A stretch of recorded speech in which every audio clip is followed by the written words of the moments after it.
3 weeks after the destruction of the harvest, Admiral Kim Tae-ho stood in a place he never expected to be.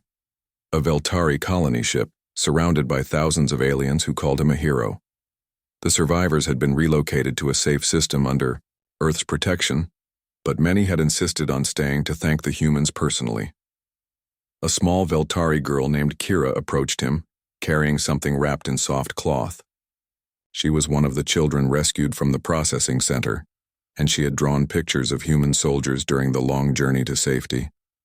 Now she held out her gift with small, trembling hands. "For you," she said in careful human language. "Thank you for saving us." Kim knelt down to accept the gift. Inside the cloth was a small wooden carving, a human figure standing protectively over smaller figures that clearly represented different alien species. It was simple but beautiful, made by someone who understood what had really happened in the Veltari system. "Thank you," Kim said softly. "I'll keep this always." "Will you really protect us?" Kira asked. "The bad people won't come back?" Before Kim could answer, Dr. Park Mion approached with a communication tablet in her hands. Her face showed excitement mixed with concern. "Admiral, you need to see this. We're getting messages from across the galaxy. Dozens of species are requesting help with their own slaver problems." Kim took the tablet and read through the messages. They came from systems he had never heard of, species Earth had never contacted, governments that had never acknowledged human existence. All were asking the same thing. Would the Deathworlders help them too? "How many?" Kim asked. 47 systems so far, and more coming in every hour. Some are council members, some aren't. All have the same problem. Slavers and pirates who the regular authorities can't or won't stop. Captain Lee Donghyun joined them, reading over Kim's shoulder. "Sir, we can't handle all of these. We only have one fleet, and Earth has other responsibilities." "I know." Kim looked around at the Veltari survivors, many of whom were listening to the conversation with hope in their large eyes. "But we can't ignore them either." Keeper Nala, the Veltari leader who had first hidden in the asteroids, approached the Do group. She had gained weight since the rescue and no longer looked like someone living in constant fear. "Admiral, there is something we must tell you. The galaxy is changing because of what you did." "Changing how?" "Other species are no longer afraid to fight back. When they heard that humans defeated the Corvin Syndicate, they began to believe that the slavers could be stopped." She paused, looking at her people scattered throughout the ship. 3 systems have declared war on slaver groups. 2 more have formed their own defense fleets. The word is spreading. The Deathworlders have shown that evil can be defeated. Kim felt the weight of responsibility settle on his shoulders like a heavy cloak. Earth had wanted to join the galactic community, but they had never intended to become its protector. Yet here they were, with half the galaxy asking for help and the other half waiting to see what humans would do next. A priority message came through from Earth. Admiral Zhang Wei appeared on the communication screen calling. From his office on Luna Station, behind him Kim could see other Earth command officers working frantically. "Tae-ho, what's your situation?" "Complicated, sir. We've rescued all the Veltari survivors and destroyed the Corvin Syndicate completely. But now we're getting requests for help from dozens of other systems. I've seen the reports. The President is meeting with the Council of Nations right now to discuss our response." Zhang paused, looking tired. "The political situation is interesting. Half the human population wants us to help everyone we can. The other half thinks we're taking on too much responsibility. What's the official position?" "Still being decided. But I can tell you this. The Galactic Council has requested a formal meeting with Earth's representatives.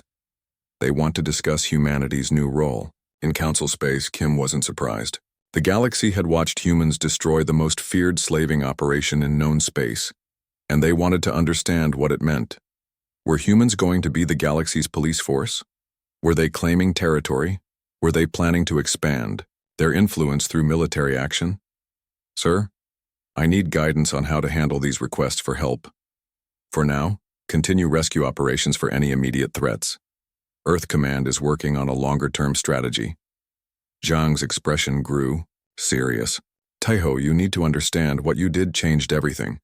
Other species are looking at us differently now. Some with hope, some with fear, but none with indifference. After the communication ended, Kim walked through the colony ship, talking with survivors and his own crew. The rescued aliens treated him with a mixture of gratitude and awe that made him uncomfortable. They called him Savior and Guardian Angel and other titles that seemed too large for one human admiral. But it was the human crew members who really interested him. They moved through the ship helping wherever they could, treating alien children with the same care they would show human children, sharing their food and medicine without being asked. This wasn't military duty. This was who they were as people. Dr. Song Hyuna was in the ship's medical bay, training Veltari doctors in human medical techniques. The interesting thing, she explained to Kim, is that human medicine works well on most alien species. We developed treatments for such a wide range of conditions on Earth that we can help with problems other species never learned to handle, such as trauma recovery, infection control, surgery in dangerous conditions. Most alien species never needed these skills because their worlds were safer than Earth. But now that they're facing threats from slavers and pirates, our knowledge is valuable. Sergeant Major Kang Minho was teaching basic self-defense to Veltari adults who wanted to protect their families. They're quick learners, he told Kim. They just needed someone to show them that they could fight back. As Kim watched Kang patiently, explaining combat techniques to aliens who had never thought of themselves as warriors, he began to understand what was really happening. Earth wasn't just offering military protection. They were sharing the knowledge that had helped humans survive on a dangerous world. The formal meeting with the Galactic Council took place 3 days later, with Admiral Kim representing Earth, via long-distance communication. The council chambers were on the other side of the galaxy, but faster-than-light communication made the meeting possible. Council Speaker Theron was a tall, elegant alien with blue-green skin and 6 arms. He had governed the council for over 50 years and had never dealt with a situation like this. Admiral Kim, the council wishes to thank Earth for your intervention in the Veltari situation. However, we must discuss the implications of your actions. What implications? Kim asked. You destroyed an entire criminal organization without council authorization. You acted unilaterally in council space. You have upset the balance of power that has maintained peace for centuries. Kim felt his temper rise, but he kept his voice calm. We saved 50,000 innocent people who were being sold as slaves. If that upsets your balance of power, maybe your balance was wrong. Several council members spoke at once, their voices mixing into an incomprehensible noise.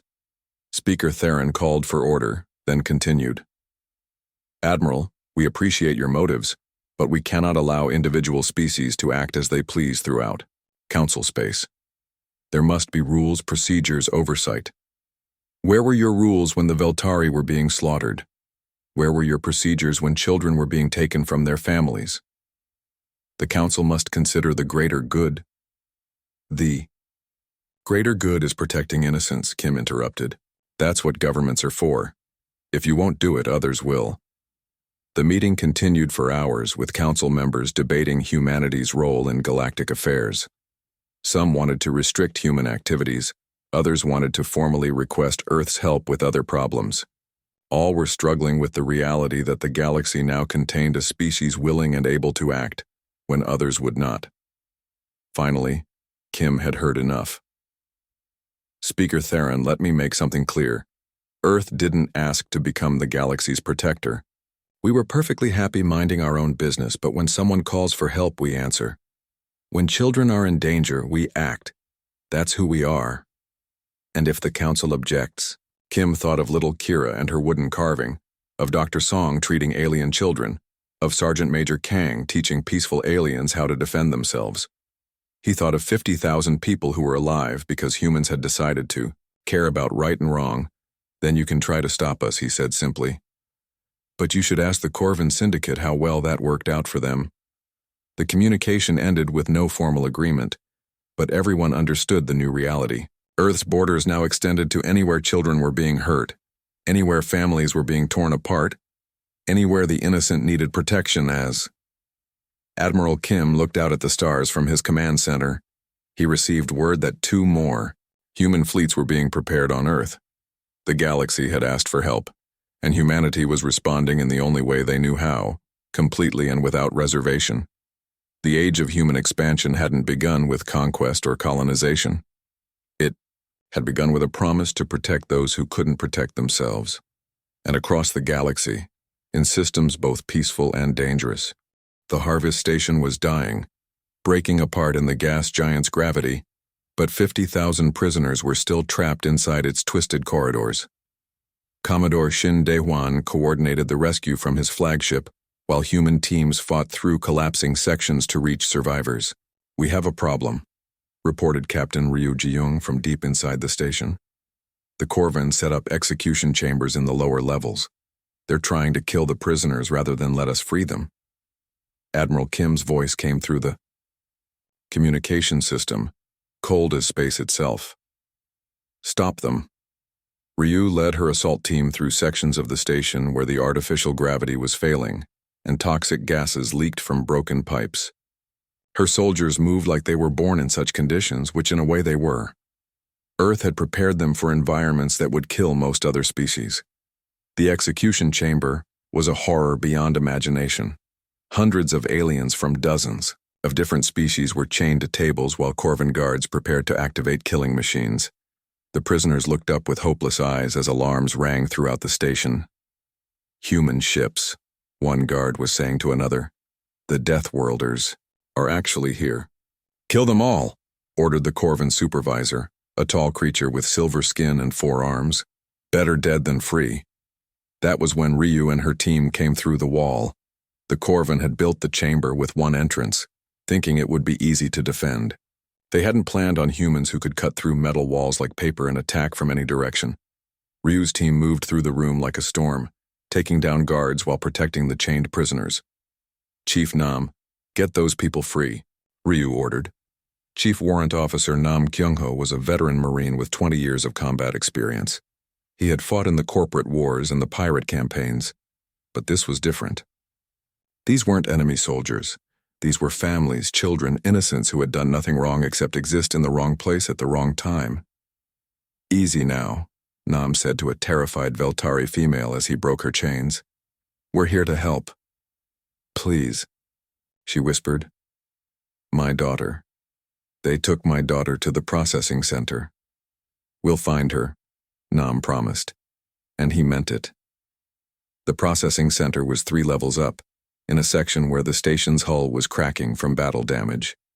Nam led a team of Marines through corridors filled with toxic smoke, while the artificial gravity shifted randomly.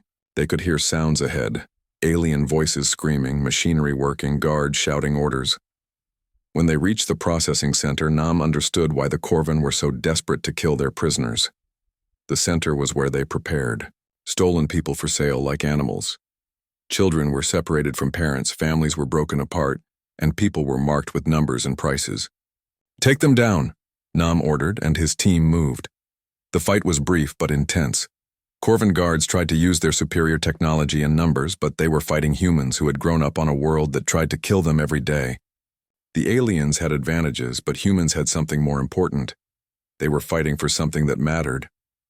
When the shooting stopped, Nam and his team found themselves in a room full of cages.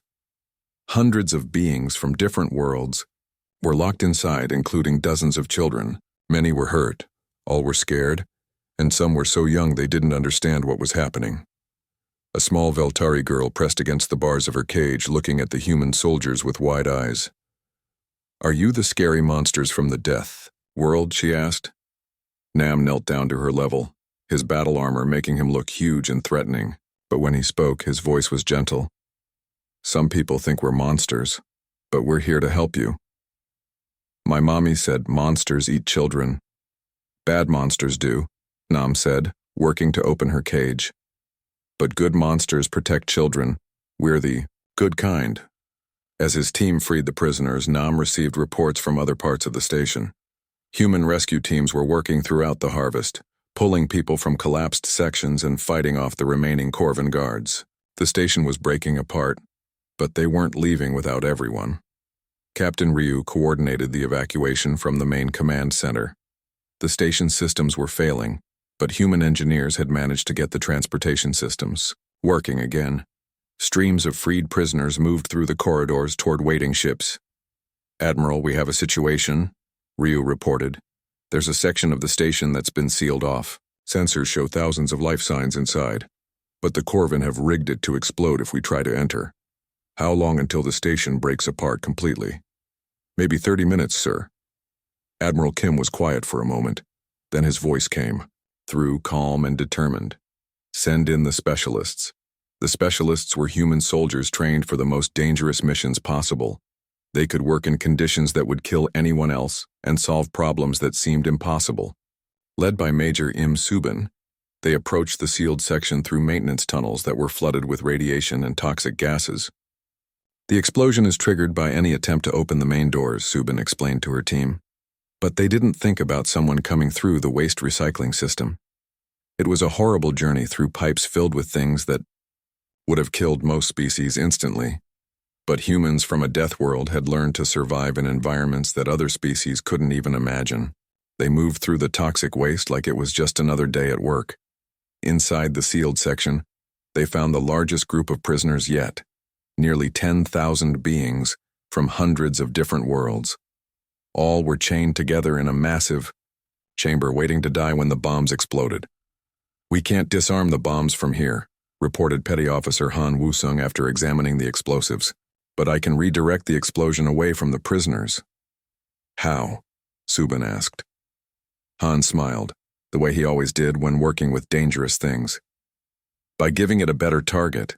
The station's main power core is right below us.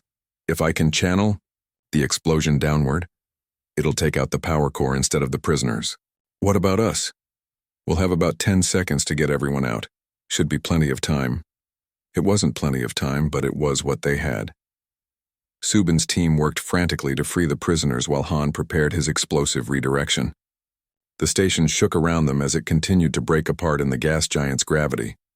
"Timer's set," Han announced. "Everyone out now." The next few minutes were chaos. 10,000 freed prisoners ran through collapsing corridors while human soldiers guided them to safety. The station's structure groaned and twisted, sections breaking away and falling into the gas giant's atmosphere. Han's explosion worked perfectly. Instead of killing the prisoners, it destroyed the station's power core and sent a chain reaction through the Corvin's own systems. The harvest began breaking apart even faster, but by then the last transport ship was pulling away with the final group of survivors. Admiral Kim watched from his command center as the massive slaving station fell apart and burned in the gas giant's atmosphere. 50,000 people had been rescued. The Corvin Syndicate had been completely destroyed, and the galaxy had seen what humans could do when they decided to act. "Admiral," reported Commander Yoon from his scout ship, "I'm getting messages from across Council space. Other species are asking if we're going to attack them next." Kim Tae-ho looked out at the stars and thought about the children they had saved, the families they had reunited, and the message they had sent to every slaver in the galaxy. "Tell them," he said quietly, "that we're only dangerous to people who hurt innocents. Everyone else has nothing to fear from Earth." But even as he said it, Kim knew the galaxy would never look at humans the same way again. They had seen Deathworlders unleash their full power, and they would remember. The first Corvin patrol ship never knew what hit it. Colonel Bae Taejin's boarding team came through the hull like shadows, moving through sections of the ship that should have killed any normal species. The Corvin had built their ships with areas of high radiation thinking it would stop attackers. They hadn't planned on humans from a death world. "Section clear," Bae whispered into his communicator. Around him, his team moved with deadly efficiency. They wore special suits that protected them from radiation, but they could also fight in vacuum if needed. Earth had taught them to survive anywhere. The Corvin crew they found were nothing like humans expected. They were tall and thin, with 4 arms and silver skin. They wore expensive clothing and moved like people who had never known real danger. When they saw humans coming through walls they thought were safe, they simply froze in terror. "Where are the prisoners?" Bay asked the Corvin captain in Galactic Standard. The alien's forearms shook as he pointed toward the rear of the ship. "Storage Bay 7, please don't hurt us. We're just following orders." Bay looked at the creature with disgust. "Just following orders." He had heard those words before from human criminals who tried to excuse their crimes. "How many ships do you have?" "I don't know. The Syndicate has hundreds. You can't fight all of us." "Watch us," Bay said simply. His team found 37 aliens from different species locked in the storage bay. They were chained together and marked with numbers like animals. When the humans broke their chains, most of the prisoners couldn't believe what they were seeing. "Humans?" asked one, a tall creature with green fur. "But why would Deathworlders help us?" "Because it's the right thing to do," said Sergeant Kim Dabin, one of Bay's team members. She was small for a human, but she lifted the heavy chains like they weighed nothing. "Can you all walk?" As they freed the prisoners, more human ships attacked, other Corvin patrols. The aliens quickly learned that their superior technology meant nothing against human tactics. Humans didn't fight fair. They came from spaces that should be empty, attacked through radiation fields, and kept fighting even when wounded. Major Im Subin led a different kind of mission. Her team specialized in stealth, and they had found something important: the location of the Harvest, the main slaving station. It was hidden inside the rings of a gas giant, protected by radiation and gravity fields that made normal approach impossible. "It's huge," she reported to Admiral Kim. "Maybe 10 kilometers long, with docking bays for hundreds of ships. I count at least 50,000 prisoners being held there." "How do we get in?" the Admiral asked.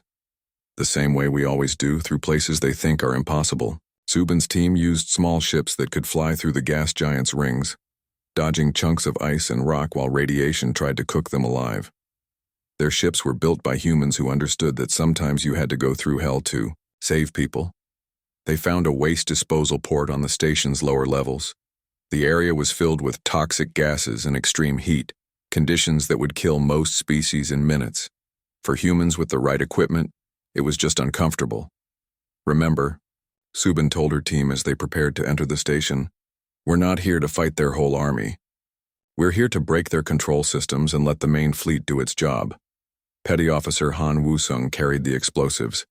He was a big man who smiled too much, especially when working with dangerous materials. "Don't worry, Major. I'll make sure they can't ignore us." The team moved through the station's maintenance tunnels like hunting animals. They could hear the sounds of the slaving operation above them. Alien voices crying, machines working, guards shouting orders. Every sound made them more determined to finish their mission. They reached the main computer center without being discovered. The Corvin had never imagined that someone could approach through their toxic waste systems. Han placed his explosives carefully while the others watched for guards. "This will take out their communications, their sensors, and their prisoner control systems," he explained quietly. "Once it goes off, every cage on this station will open." "What about the guards?" asked Corporal Lee Gina. "That's what the fleet is for," Subin replied. At exactly the right moment, Han's explosives went off throughout the station. Lights failed, doors opened, and 50,000 prisoners suddenly found themselves free. At the same moment, Admiral Kim's main fleet attacked from outside. The battle was unlike anything the galaxy had ever seen. Human ships moved in formations that seemed impossible, attacking from directions that shouldn't exist. They used the gas giant's gravity to change course in ways that broke all known rules of space combat. Colonel Bay's boarding teams hit the station from 12 different points, each team moving through areas that the Corvin thought were safe. Humans fought in zero gravity, in toxic atmospheres, in radiation fields that would kill other species. They moved like they belonged in these deadly places. Captain Ryu Ji-young led the main assault on the station's command center.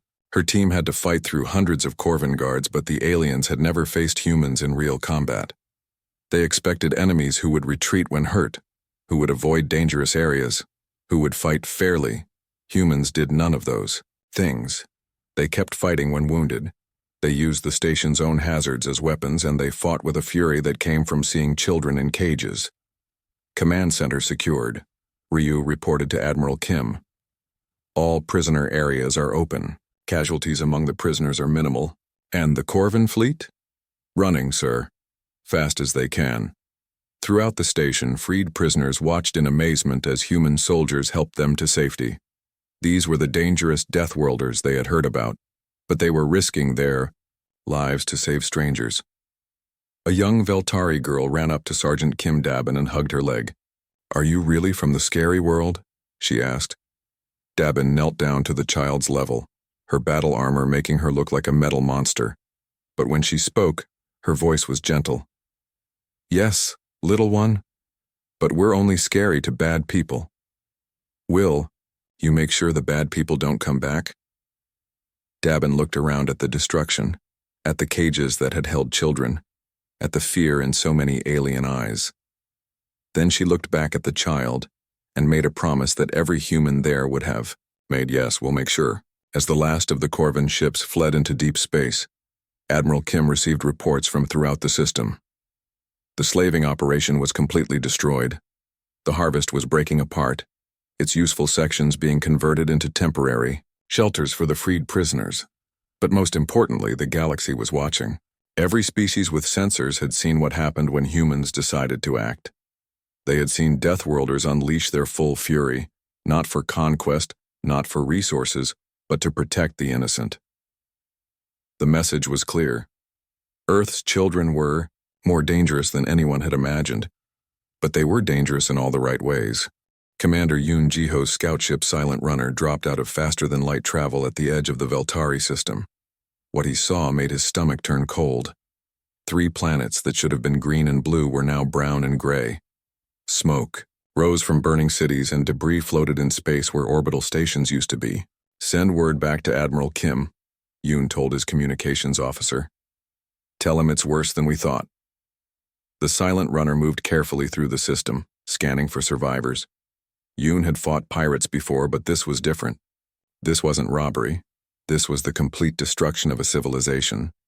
Entire cities had been stripped bare. Factories and farms were burning. Even the orbital solar collectors had been torn apart. "Sir, I'm picking up life signs," called Ensign Park Jinwoo from the sensor station. "Looks like there's a group hiding in the asteroid belt. Take us there, but stay quiet.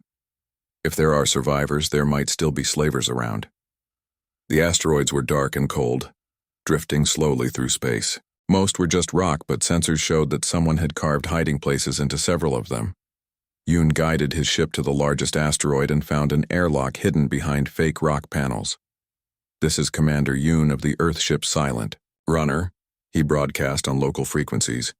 "If anyone can hear this, we're here to help." For a long time there was no answer. Then a weak voice came through the speakers. "Earth? The Death World? Are you really here?" "Yes. We got your message. Can we dock with your station?" "Please," the voice said, and Yoon could hear crying in the background. "Please hurry." The airlock was small and clearly built for emergencies.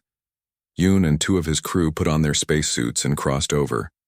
The inside of the asteroid was cold and dark, lit only by emergency lights. The air was thin and smelled of fear.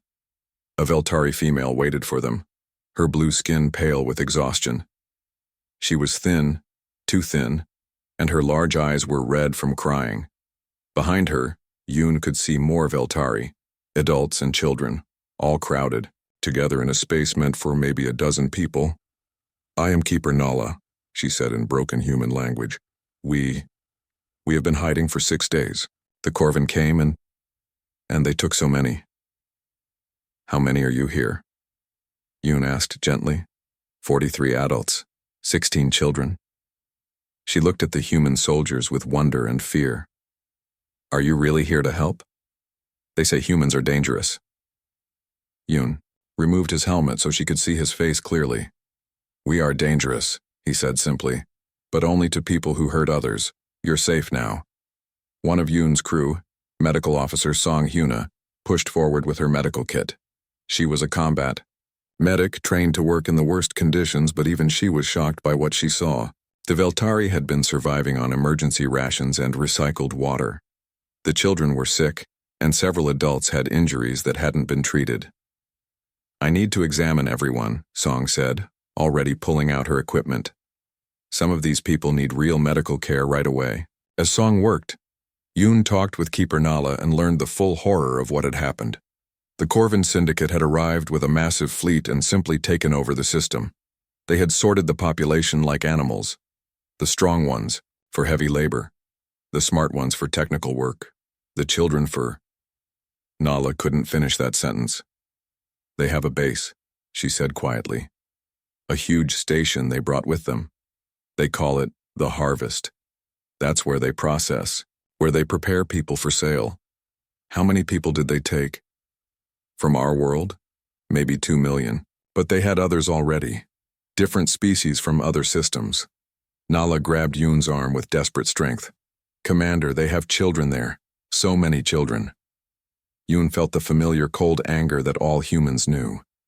It was the feeling that had helped his species survive everything from ice ages to world wars. Where is this station? Hidden in the gas giant's rings. They use the radiation to block sensors. She looked up at him with hope for the first time in days. But you cannot fight them. They have hundreds of ships, weapons we cannot understand. Even the Council was afraid to fight them. The Council isn't human, Yoon said simply. Behind him, Song Hyuna was treating a Veltari child who couldn't have been more than 5 years old. The little one was scared of the strange human at first, but Song had a way with children. She made funny faces and gentle sounds while she worked, and soon the child was actually smiling. The small one has not smiled since the attack, Nala said with wonder. How does she do that? Dr. Song has children of her own back on Earth, Yoon explained. She knows that healing isn't just about medicine.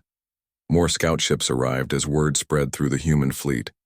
Soon there were rescue teams working throughout the asteroid belt, finding more survivors.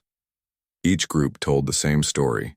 The Corvin had come like a natural disaster, taking whatever they wanted and destroying the rest. Sergeant Major Kang Minho arrived with a full medical team and emergency supplies. He was a big man, even for a human, but he worked gently with the scared aliens. Sir, we found 12 more groups hiding in different asteroids. Total survivors so far are about 800. Out of how many? This system had about 15 million people before the attack. Yoon closed his eyes for a moment. 15 million people, and they had found 800 survivors. It was the worst slaughter he had ever seen. Commander, Keeper Nala said, quietly, what will you do now? Will you take us away from here? Yoon looked at her, then at the Veltari children playing with Dr. Song while she treated their injuries. Human children would have been doing the same thing, finding ways to laugh even in the worst situations. These alien children were just as innocent, just as deserving of protection.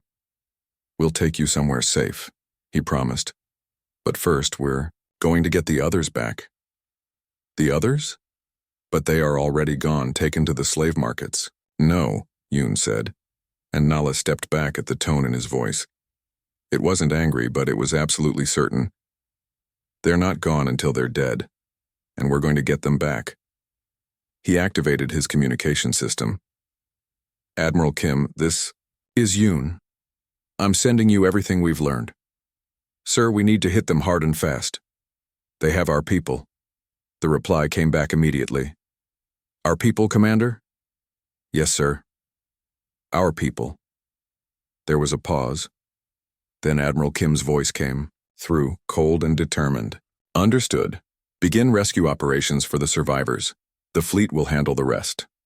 As Yoon watched Dr. Song teaching a group of Veltari children a simple human song, he felt proud to be human.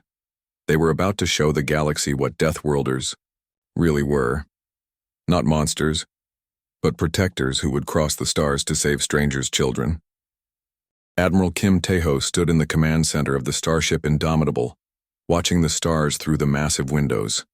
His uniform was clean and pressed, but his face showed the weight of 30 years in space.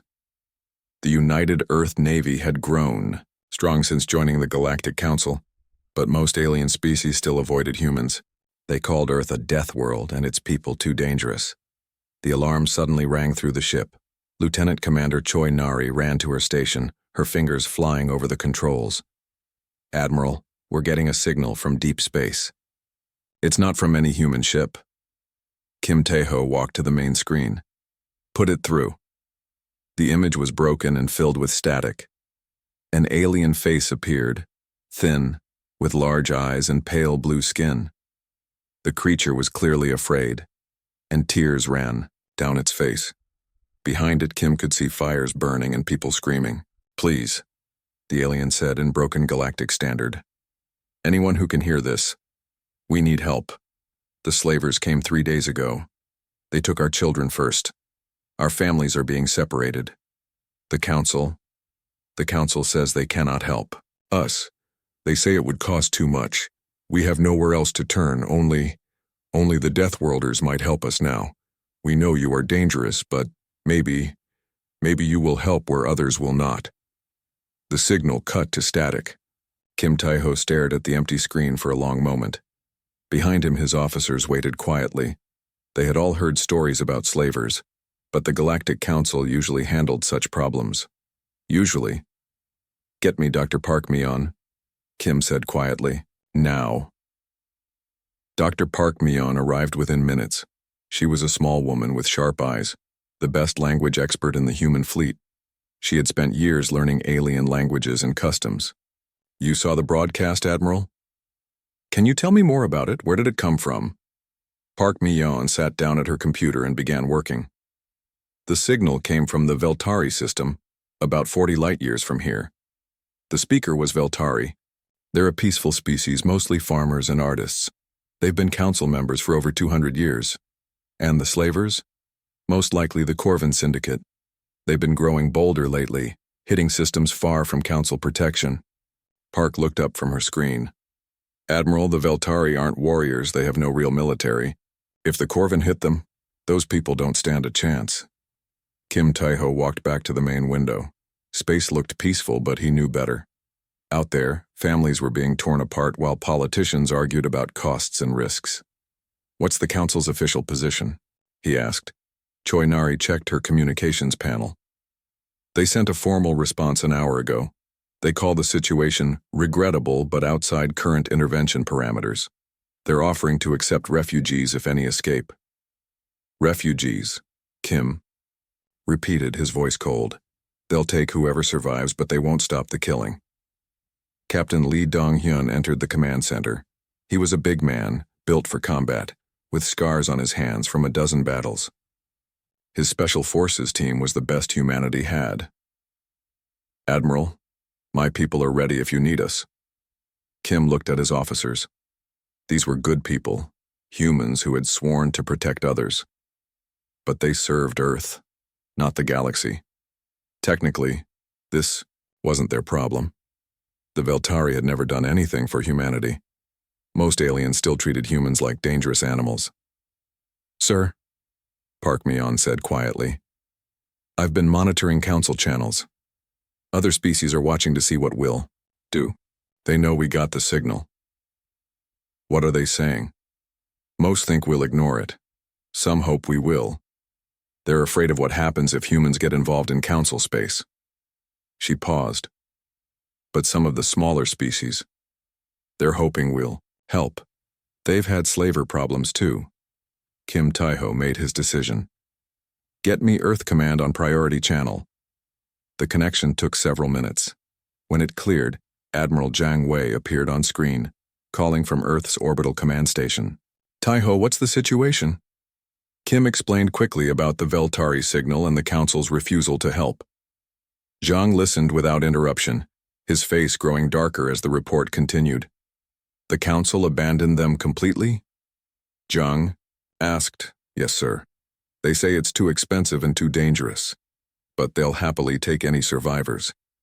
Zhang was quiet for a moment. Tae-ho, I'm giving you emergency authorization. Take the 7th Fleet and handle this situation. Full authority to act as you see fit. Kim felt his heart beat faster. The 7th Fleet was the largest human force ever assembled. 47 warships with the best crews and equipment humanity could build. Sir, the other species won't like this. They already fear us. Let them, Zhang said simply. Maybe it's time they learned the difference between being feared and being evil. Bring those people home, Admiral. The connection ended. Kim turned to face his officers.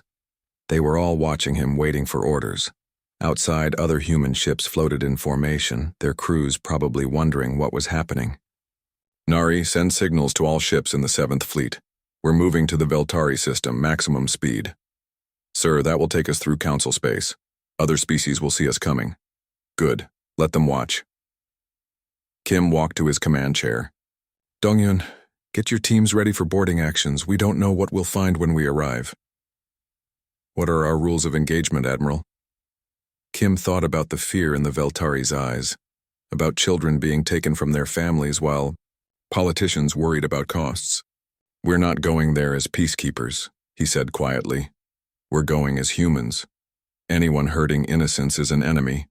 Anyone protecting innocents is an ally. Keep it simple. The fleet began to move. 47 human warships, each one built by a species that had survived everything their deadly homeworld could throw at them.